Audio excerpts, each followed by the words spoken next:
नमस्कार, मैं हूं पुदु कुमार। तो will begin from Eiffel tower, ये चीज़ मैं नहीं कह रहा हूं बल्कि हमारा देश के प्रधानमंत्री श्री नरेंद्र मोदी जी ने ये बात को कही कि will begin from Eiffel tower. ये चीज़ इन्होंने खुद अपना स्टेटमेंट दिया है एक स्पीच में। मैं चाहता हूं कि ये जो पूरा स्पीच है उसको आप सुनिए और समझिए कि क्यों यहाँ पे इन्होंने ऐसा बात कहा है एफिल टावर के बारे में। भारत के यूपीआई के उपयोग को लेकर भी समझौता हो गया है।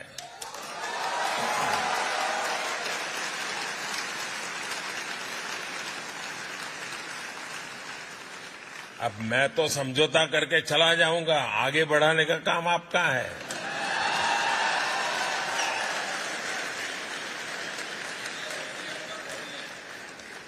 साथियों, आने वाले दिनों में इसकी शुरुआत आईफेल टावर से की जाएगी।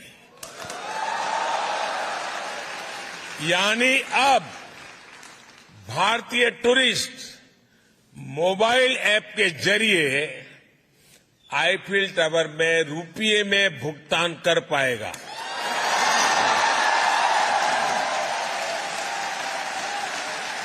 तो जैसा कि आप सभी को पता ही है कि यहाँ पे हमारे देश के जो प्रधानमंत्री फ्रांस में गए हुए हैं, वहाँ पे जो बेस्टाइल डे का परेड है उसको उस चीज़ में इनको वहाँ पे चीफ गेस्ट के तौर पे बुलाया गया है फ्रांस के गवर्नमेंट के द्वारा।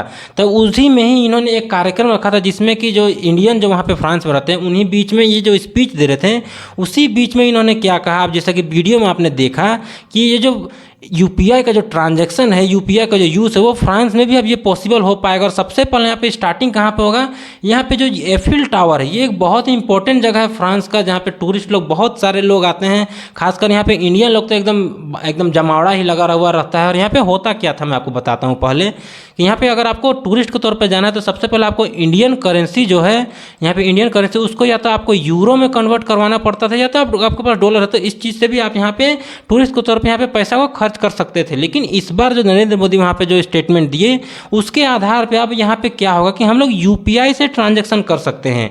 यूपीआई का क्या मतलब मैं आपको बताऊँ तो unified payment interface, unified payment interface जो कि national payment corporation of India के द्वारा बनाया गया है, जिसे हम लोग एनपीसीआई शॉर्ट फॉर्म में कहते हैं।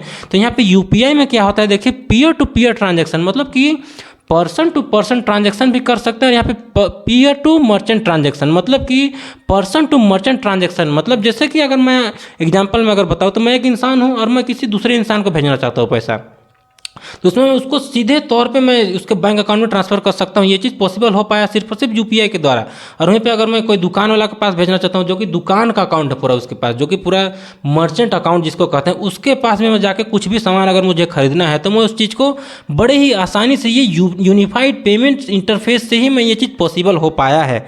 तो यही चीज़ जिसके अंडर में कई सारे ऐसे ऐप्स हैं जो कि यूनिफाइड पेमेंट सिस्टम को यहाँ पे होल्ड करते हैं और इसको जो ट्रांजैक्शन को करने में मदद करते हैं। तो यहाँ पे क्या हुआ मैं आपको बताऊँ तो यही चीज़ जो इंडियन करेंसी है, खास तौर पे यहाँ पे अगर देखा जाए तो यूपीआई का जो यूज़ है वो इंडियन करेंसी को लेकर ही बनाया गया है। इंडियन करेंसी है उसी को लेकर के ये बनाया गया है। तो यहाँ पे जब मैं आपको बता रहा हूँ कि फ्रांस में जो एफिल टावर है वहाँ पर ये चीज़ यूज़ हो पाएगा, तो यहाँ पर कोई भी करेंसी में हमको चेंज नहीं करना पड़ेगा, बल्कि यहाँ पर सीधे तौर पर यूपीआई आएगा और यूपीआई हम लोग किस चीज़ को ट्रांजैक्शन कर सकते हैं, सिर्फ और सिर्फ यहाँ पे इंडियन करेंसी मतलब कि अब ग्लोबल हो जाएगा। वो फ्रांस से भी अब आराम से हम लोग फ्रांस में भी, जो कि यूरोपियन यूनियन का जो एक मेंबर है, सबसे इंपॉर्टेंट मेंबर है, उस देश में भी हम लोग अब आराम से इंडियन करेंसी को हम लोग यूज़ कर पाएंगे। यहाँ पे बड़े ही आसानी से ट्रांजेक्शन कर पाएंगे। और मैं आपको बताऊँ तो आपको जैसा कि पता ही है हर एक को यहाँ पे भारत में तो गूगल पे, फ़ोन पे, पेटीएम, मोबीक्विक, भीम यूपीआई, ऐसे कई सारे पेमेंट गेटवे हैं जिसको यूज़ करते हैं ताकि वो लोग यूपीआई का ट्रांजेक्शन कर सकें। आपको पता ही है कि किस तरह से यहाँ पे यूपीआई का ट्रांजैक्शन एकदम मिनटों में, सेकंडों में, मिली सेकंड में हो पाता है। और यहाँ पे पीयर टू पीयर ट्रांजैक्शन जैसा कि मैंने आपको बताया, अगर आपको इस चीज़ को समझ में नहीं आ रहा तो पीयर टू पीयर ट्रांजैक्शन ना, जो क्रिप्टो करेंसी होता है, क्रिप्टो करेंसी जैसे बिटकॉइन हो गया, बिटकॉइन, इथेरियम हो गया, तो यहाँ पे इथेरियम देख सकते हैं। तो इसमें पीयर टू पीयर ट्रांजैक्शन बहुत ही ज़्यादा चलन में रहता है और बहुत ही ज़्यादा इसमें जो पीयर टू पीयर ट्रांजैक्शन से ही पॉसिबल हो पाता है। ये जो जितना भी क्रिप्टो करेंसी का जो ट्रांजैक्शन है, एक पर्सन सीधे दूसरे पर्सन के ट्रांजैक्शन जो वॉलेट रहता है या तो उसका जो बैंक अकाउंट रहता है उसमें सीधे तौर पर ये चीज़ चल जाता है। तो अगर आपको इस चीज़ के बारे में पीयर टू पीयर ट्रांजैक्शन के बारे में अगर आपको अच्छे से समझना है तो इसके बारे में एक डिटेल वीडियो बना दूंगा, तो आपको कमेंट करके बताना पड़ेगा क्या मैं इसके ऊपर वीडियो बनाऊँ कि नहीं बनाऊँ। तब चलिए हम लोग वीडियो में आगे देखते हैं कि यहाँ पे किस तरह से ये जो पीयर टू पीयर ट्रांजैक्शन है, यहाँ पे यूपीआई जो है जो किस तरह से ये ग्लोबल धीरे धीरे हो रहा है, और इसके चलते यहाँ पे भारत का इकोनॉमी भी धीरे धीरे बढ़ते ही जा रहा है। मतलब ग्लोबल इकोनॉमी बूस्ट कर रहा है, भारत की इकोनॉमी को किस तरह से यूपीआई बूस्ट कर रहा है। तो देखिए हाल ही में देखिए अगर मैं आपको बताऊं तो यूपीआई का कितना बड़ा वर्चस्व है भारत में। मैं आपको बताऊं तो यहाँ पे 149.5 ट्रिलियन का जो यूपीआई का ट्रांजैक्शन हो गया, चाहे कार्ड का ट्रांजैक्शन, मतलब डिजिटल पेमेंट हुआ। डिजिटल पेमेंट मतलब जो कि कैशलेस ट्रांजैक्शन हुआ, वो इतना सारा ट्रिलियन रुपीस, इंडियन रुपीस में ये चीज़ मैं आपको बता रहा हूँ। 149.5 ट्रिलियन जो रुपीस है वो चीज़ सिर्फ और सिर्फ डिजिटल ट्रांजैक्शन के द्वारा पॉसिबल हो पाया। मतलब एक तरह से अगर आप देखें तो भारत ना दुनिया में सबसे बड़ा एक मार्केट है जहाँ पे डिजिटल ट्रांजैक्शन में टॉप नंबर में आता है। यहाँ तक कि चाइना और अमेरिका को भी इस चीज़ में पीछे छोड़ दिया है। तो यही चीज़ अब देखिए ये जो बहुत बड़ी सफलता है जो यूपीआई हो गया, एनईएफटी, आरटीजीएस, तो इसमें मेन जो रोल निभाया जाता है जो कि डिजिटल ट्रांजैक्शन में, इसमें सबसे बड़ा मेन रोल है यूपीआई का, यूनिफाइड पेमेंट इंटरफेस। यहाँ पे आप देख सकते हैं यूपीआई जो कि हम लोग यूज़ करते हैं गूगल पे, फ़ोनपे, पेटीएम। तो यहाँ पे ये जो बहुत बड़ी इसमें सफलता हासिल हुई भारत में, तो इसी को देखते हुए अब भारत सरकार यहाँ पे आरबीआई जो है उसने क्या किया कि अब हम लोग को क्या है कि पहले क्या होता था कि अगर हम लोग कुछ भी करना है पूरा दुनिया में ही, चाहे वो रसिया हो गया चाहे चाइना हो गया, तो हम लोग को रिजर्व में पहले क्या होता था कि गोल्डन रिजर्व हम लोग रखना पड़ता था, लेकिन अब हम लोग को यूएस डॉलर रिजर्व में रखना पड़ता है। कुछ भी सामान का हम लोग दूसरे देश से अगर इंपोर्ट एक्सपोर्ट करना है तो हम लोग को यूएस डॉलर में ही अगर हम लोग को खरीदना बेचना रहता है।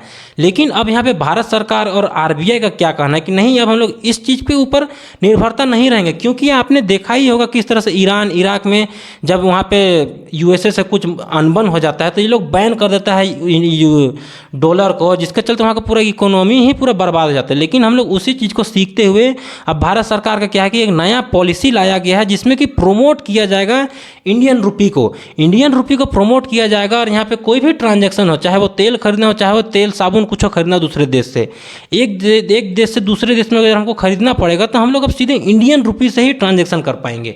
तो देखिए इसमें सबसे बड़ा जो बूस्ट जो दे रहा है जो हम लोग को दूसरा देश से इंडियन रुपी से ट्रांजैक्शन में, तो यहाँ पे सबसे बड़ा बूस्ट यहाँ पे यूपीआई का ही हाथ है, जो कि 90% लगभग जो डिजिटल ट्रांजैक्शन है, चाहे एक देश से दूसरे देश में जो ट्रांजैक्शन है उसको लगभग यूपीआई ही पूरा हैंडल करके रखा है। और यहाँ पे आपने जैसे भी देखा कि किस तरह से यहाँ पे फ्रांस में भी ये चीज़ स्टार्ट हो गया, फ्रांस में कई सारे देशों में अब धीरे धीरे स्टार्ट हो ही गया है। और मैं आपको एक बड़ा ही इंटरेस्टिंग बात बताऊं, जैसे कि अभी आपको टमाटर 140 रुपये किलो मिल रहा है, तो ये 140 रुपये बहुत को कैश लेके नहीं जाता, कैशलेस ही ट्रांजैक्शन करता है। तो कितने भी वेंडर हो गए चाहे शॉपकीपर हो गए जो कि टमाटर बेच रहे हैं, तो वो लोग यूपीआई के द्वारा ही, यूपीआई यूनिफाइड पेमेंट इंटरफेस के द्वारा ही ये लोग ट्रांजैक्शन ले रहा है, जिसके चलते किसी के घर में भी टमाटर पहुँच रहा है, उससे झोर और आलू बना पा रहा है वो लोग। सोचिए इतना बड़ा ये जो टमाटर को भी खरीद सकता है यूपीआई बड़ी ही आसानी से, कुछ सेकंड में ही, आपको पैसा गिनने की जरूरत नहीं, धड़ाम से बस जाइए peer to peer transaction, peer to merchant transaction हो जाता है। अब यहाँ पे देखिए यूपीआई का कितना बड़ा ग्लोबल एक्सेप्टेंस बढ़ रहा है, आप देख सकते हैं यहाँ पे ये जो सारा कंट्री से, ये वर्ल्ड मैप है जिसमें कि यूनाइटेड किंगडम, यूरोप, फ्रांस, यहाँ पे कनाडा, यूनाइटेड स्टेट, जितना भी मिडिल ईस्टर्न कंट्रीज़ है, यहाँ पे सिंगापुर हो गया, मलेशिया हो गया, ऑस्ट्रेलिया हो गया, नेपाल, हांगकांग, भूटान। हालांकि सबसे पहला जो देश जो कि यूपीआई को सबसे पहले एक्सेप्टेंस में लाया था वो है भूटान देश, लेकिन अब धीरे धीरे पूरा ग्लोबली इस चीज़ को एक्सेप्ट किया जा रहा है, सबको इसको अपना रहा है। मतलब ये सारा जो कंट्रीज आप देख रहे हैं यहाँ पे जो वीडियो में, ये सारा कंट्रीज अब धीरे धीरे यूपीआई को एक्सेप्ट कर रहा है। यूपीआई को एक्सेप्ट कर रहा है मतलब कि ये लोग इंडियन करेंसी को भी एक्सेप्ट कर रहा है, इंडियन करेंसी को भी अब ये लोग ट्रेड के तौर पे मान रहा है। हम लोग जो भी चीज़ खरीदना हो, बेचना हो, तो ये लोग इंडियन करेंसी से ही भारत इस चीज़ को खरीद पा रहा है, सिर्फ और सिर्फ यूनिफाइड पेमेंट इंटरफेस के द्वारा। और ये चीज़ ना धीरे धीरे पूरा ग्लोबल इकोनॉमी, जो इंडियन इकोनॉमी है उसको धीरे धीरे बूस्ट कर रहा है। मतलब कि हम लोग का जो रिजर्व है वो दूसरे देश में भी रिजर्व हो रहा है, जिसके चलते हम लोग इंडियन करेंसी है वो चीज़ भी बढ़ रहा है धीरे धीरे। इसके चलते बहुत ही इंपॉर्टेंट रोल निभा रहा है हम लोग को इंडियन इकोनॉमी को बूस्ट करने में, धीरे धीरे ये बूस्ट होते ही जा रहा है। और ये चीज़ हम लोग को जो एक बहुत ही बड़ा जो आंकड़ा निकल कर आया था, जो कि प्रेडिक्शन लगाया गया गोल्डमैन सैक्स के द्वारा, तो इसमें इन्होंने ये प्रेडिक्शन क्या लगा, 2000 आने वाले 2075 में हम लोग वर्ल्ड का सेकंड लार्जेस्ट इकोनॉमी बन जाएंगे, जिसमें कि हम लोग यूएसए को पीछे छोड़ देंगे। सोचिए, यूएसए थर्ड नंबर में चल जाएगा और फर्स्ट नंबर में चाइना रहेगा। तो फर्स्ट नंबर में चाइना रहेगा, चलिए वो तो आगे, लेकिन हम लोग सेकंड में आ जाएंगे। सोचिए अभी कहाँ हैं हम लोग और कहाँ पहुँच जाएंगे। तो ये सारा जो सपना, जो ये जो प्रेडिक्शन लगाया गया, ये सभी चीज़ को पॉसिबल यूपीआई और कई सारे ऐसे रिफॉर्म्स जो हो रहे हैं भारत में, उसके द्वारा ये चीज़ पॉसिबल हो पाएगा। और ये चीज़ मैं चाहता हूँ कि ये चीज़ हो, ताकि हम लोग एक ग्लोबल इकोनॉमिक विश्व गुरु बन सके।